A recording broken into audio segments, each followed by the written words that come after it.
नमस्कार, आप सभी का स्वागत है हमारे YouTube चैनल सीजीजी के यादों में। तो इस वीडियो में हम शिक्षा और मनोविज्ञान से संबंधित महत्वपूर्ण 20 प्रश्न कवर करने वाले हैं, जो कि एग्जाम के लिए बहुत ही हेल्पफुल होने वाला है। तो वीडियो में अंत तक बने रहिएगा। इसका 40 प्रश्न डल चुका है, जो लोग देखे नहीं है जा करके देख लीजिएगा, ठीक है। प्ले लिस्ट में बहुत सारा वीडियो डला हुआ है, जो लोग देखे नहीं हैं जा करके देख लीजिएगा।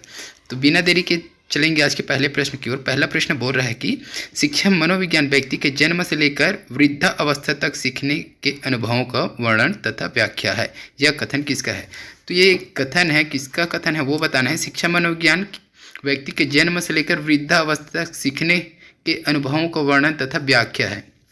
तो क्या बोला गया है?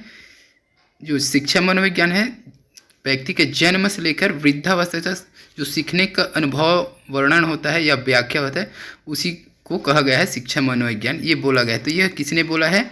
गिलफोर्ड का, स्किनर, क्रो और ब्राउन। तो ये किसने कहा है भाई? तो इस प्रश्न का सही आंसर की अगर बात करें तो ऑप्शन सी हो जाएगा, क्रो एंड क्रो ने ये कथन दिया है कि शिक्षा मनोविज्ञान व्यक्ति के जन्म से लेकर वृद्धावस्था तक सीखने के अनुभव का वर्णन तथा व्याख्या करता है। तो जो सीखता है उसको अनुभव और वर्णन या व्याख्या करता है। ये क्रो ने दिया है ये कथन जो है। चलिए अगला प्रश्न देखेंगे। शिक्षा मनोविज्ञान की औपचारिक आधारशिला कब रखी गई? ये इंपॉर्टेंट प्रश्न है, ठीक है। तो शिक्षा मनोविज्ञान की औपचारिक आधारशिला कब रखी गई थी? 1890 में, 1889, 1879, 1892। तो इस प्रश्न का सही आंसर हो जाएगा ऑप्शन बी हो जाएगा दोस्तों, 1889 में। चलिए अगला प्रश्न देखेंगे।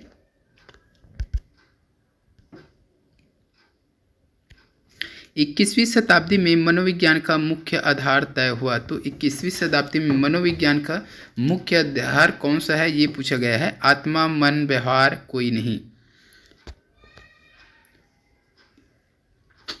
तो इस प्रश्न का सही आंसर हो जाएगा ऑप्शन सी हो जाएगा, व्यवहार, ठीक है।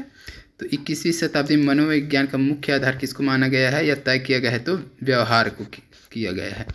अगला प्रश्न देखेंगे।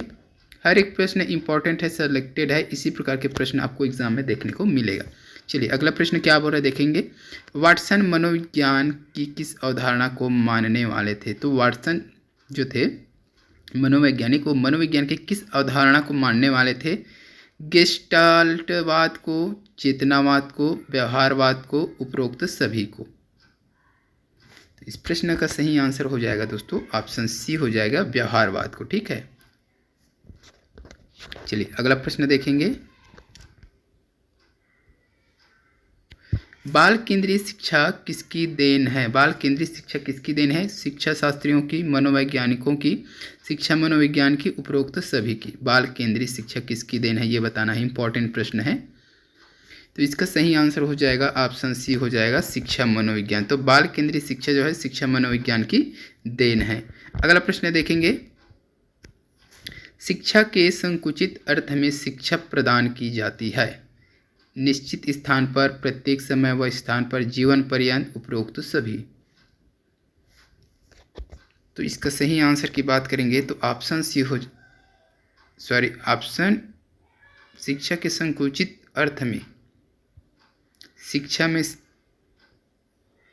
प्रदान की जाती है तो एक निश्चित स्थान पर हो जाएगा। संकुचित की अगर बात करें तो एक निश्चित स्थान पर हो जाएगा, ठीक है। शिक्षा के संकुचित अर्थ में शिक्षा प्रदान की जाती है तो एक निश्चित आधार पर, स्थान पर, ठीक है। अगला प्रश्न देखेंगे। मनोविज्ञान को मन का विज्ञान किसने कहा था? जॉन ड्यूवी ने, अरस्तु ने, डगलस ने, स्किनर ने। तो इस प्रश्न का सही आंसर हो जाएगा ऑप्शन बी हो जाएगा, अरस्तु ने। अरस्तु को मनोविज्ञान को मन का विज्ञान कहा था। अगला प्रश्न है। शिक्षा का केंद्र है, शिक्षा का केंद्र क्या है? शिक्षक, विषय वस्तु, बच्चे, उपरोक्त सभी।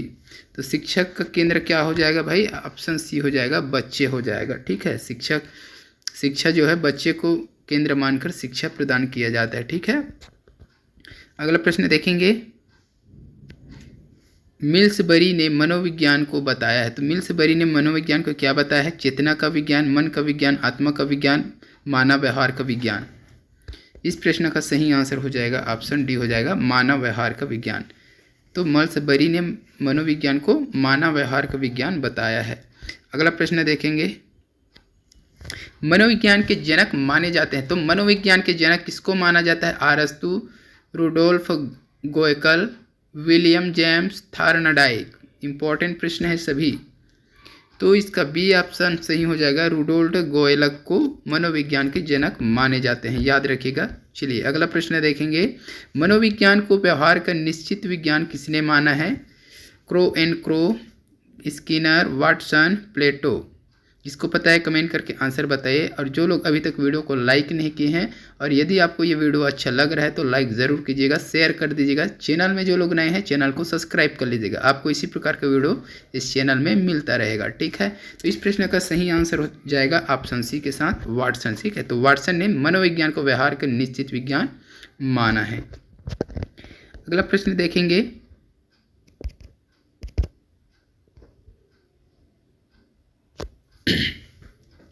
मनोविज्ञान को मस्तिष्क का विज्ञान मानने वाले विद्वान कौन थे? तो मनोविज्ञान को मस्तिष्क का विद्वान किसने माना था?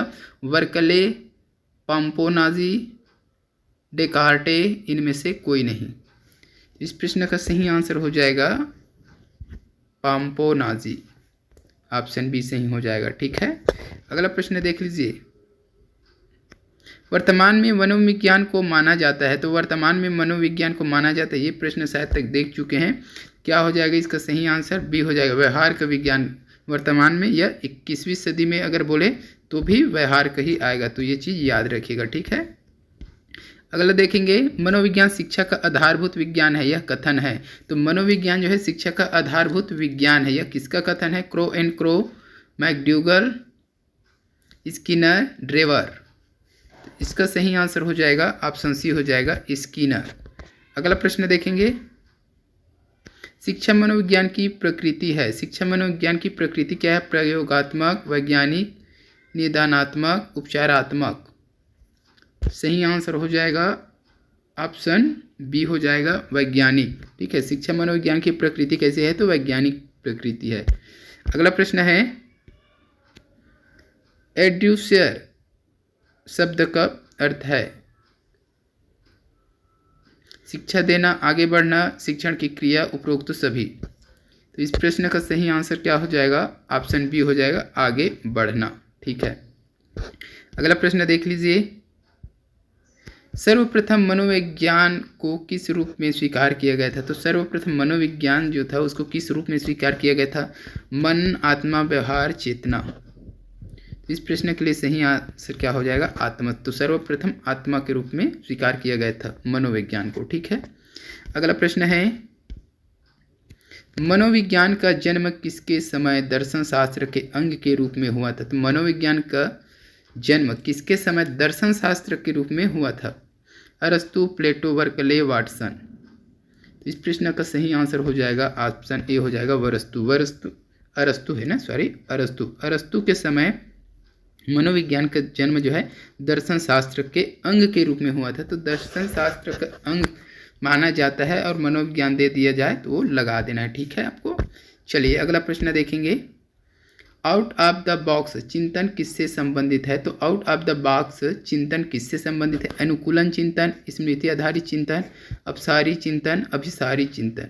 अपसारी और अभिसारी, तो इस प्रश्न का सही आंसर हो जाएगा ऑप्शन सी हो जाएगा, ठीक है। अपसारी चिंतन, out of the box, up बाहर हो गए, अभी मतलब अंदर, ठीक है। तो आउट ऑफ द बॉक्स, तो ये जो है अपसारी चिंतन से संबंधित है। अगला प्रश्न देखेंगे और इस वीडियो का लास्ट प्रश्न है, चिंतन कितने प्रकार का होता है? 2, 3, 4, 5। तो इसका सही आंसर हो जाएगा ऑप्शन बी हो जाएगा, ठीक है।